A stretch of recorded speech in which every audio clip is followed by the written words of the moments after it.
मस्जिदों में loud speaker पर अजान का विवाद अब बिहार पहुंच गया है। बिहार के मंत्री और बीजेपी नेता जनक राम ने इस पर बयान दिया है। बड़ी खबर इस वक्त की आपको बता रहे हैं। बिहार के मंत्री हैं जनक राम, बयान दिया है कि मस्जिदों पर लगे लाउड स्पीकर पर रोक लगनी चाहिए। साथ ही उन्होंने यह भी कहा कि जब हिंदुओं का पर्व त्योहार होता है तो उसमें लाउड स्पीकर के इस्तेमाल पर रोक लगा दी जाती है। सभी के लिए एक ही नियम है और उसका पालन होना चाहिए। हर किसी के लिए अलग नियम नहीं बनने चाहिए। बिहार के मंत्री हैं जनक राम और वो ये कह रहे हैं कि जब हिंदुओं का पर्व त्योहार होता है तो उसमें लाउड स्पीकर के इस्तेमाल पर रोक लगा दी जाती है। सभी के लिए एक ही नियम है और उसका पालन होना चाहिए।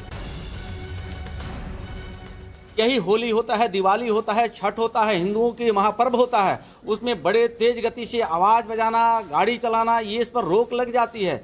लेकिन संविधान के हवाला देने वाले लोगों को जब मस्जिदों पे लाउड स्पीकर बजता है तो पढ़ने वाले बच्चों को कहीं ना कहीं बाधाएं पहुंचती है। तो कानून जब देश का संविधान और अम्बेडकर साहब के दिए हुए संविधान के, तो बाबा साहब के हवाला दे करके संविधान की बात करके एक वर्ग को आपने कहीं ना कहीं रोक लगा देते हैं। तो मस्जिद पर भी रोक लगनी चाहिए। उस पर तेज गति से, तेज आवाज़ से अगर लाउड स्पीकर बजता है तो वहाँ आस पड़ोस सभी समाज के, सभी धर्म के लोग अगर रहते हैं तो कहीं ना कहीं बाधाएं पहुँचती है। और ये जनता की ये मांग है ना, ये जनता जो चाहती है, जनता जो उनके सत्ता में सिर पे बैठाती है और जनता की आवाज़ जब आती है, उनके हक हकूक़ की कहीं दबाया जाता है, कुचला जाता है, तो जनता आवाज़ लगाती है। तो जनप्रतिनिधि और बिहार के यशस्वी मुख्यमंत्री नीतीश कुमार के मंत्रिपरिषद सदस्य होने के नाते मेरे पास ये बातें जब आई तो मुझे बखूबी ये बात करना आता है और मैं बखूबी ये बात को रखा हूँ। ये सभी समाज के लोगों को हर धर्म पे अगर इस तरह का प्रतिबंध लगता है तो उस पर भी रोक लगनी चाहिए।